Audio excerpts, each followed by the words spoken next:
Hello, friends. Often you hear this thought from your acquaintances and friends: the main goal in life is to travel. I want to earn money to travel. They say that the limit of any person's dream should be to visit as many countries of the world as possible, to accumulate impressions. A kind of criterion of success. If you didn't go on vacation somewhere on a tourist package, then you are a loser. The first question that colleagues at work usually ask when you come back from vacation is, "Where did you vacation this summer? Have you traveled anywhere at all?" And when you answer that you were at home or vacationing at your dacha or didn't leave your country, you begin to feel some disappointment or even condemnation from your interlocutor. And what, you didn't even go to Egypt or Turkey? People like to brag about their trips, like, "We visited exotic countries, Venezuela, Bangladesh or Zanzibar." They say, it is very useful to look at other cultures, study the traditions of the peoples of the world, it inspires.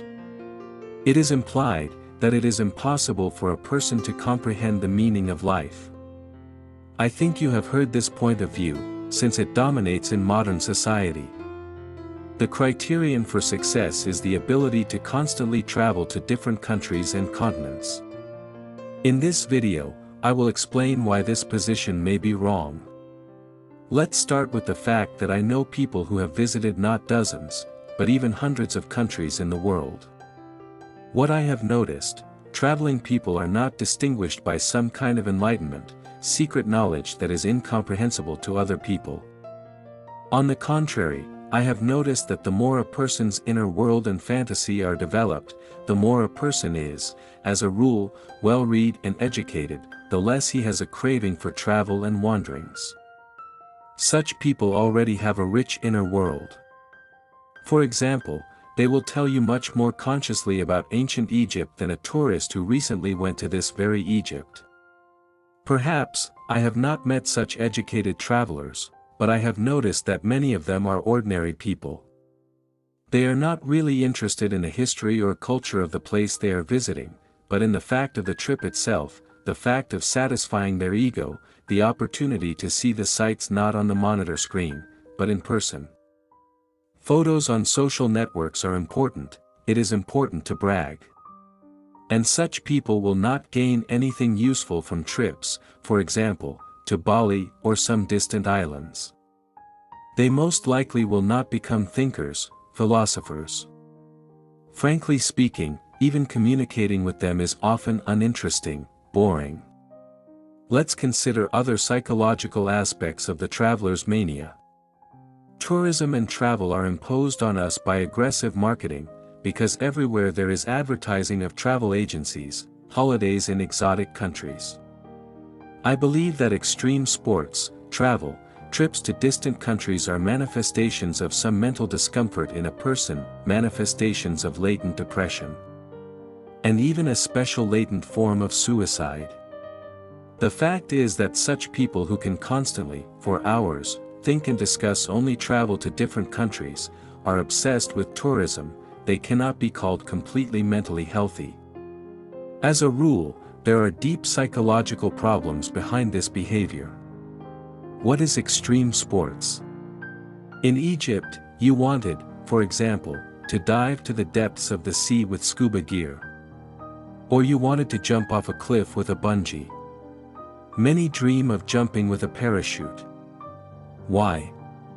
Ask yourself, what is the root of such an irresistible desire? From the point of view of human psychology and behavior, this is nothing more than attempts to commit latent suicide.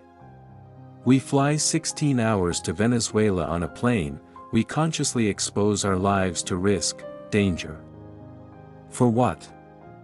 I have already touched on this topic a little in my other video on this channel, which is called, "Why Travel and Tourism Are Too Overrated."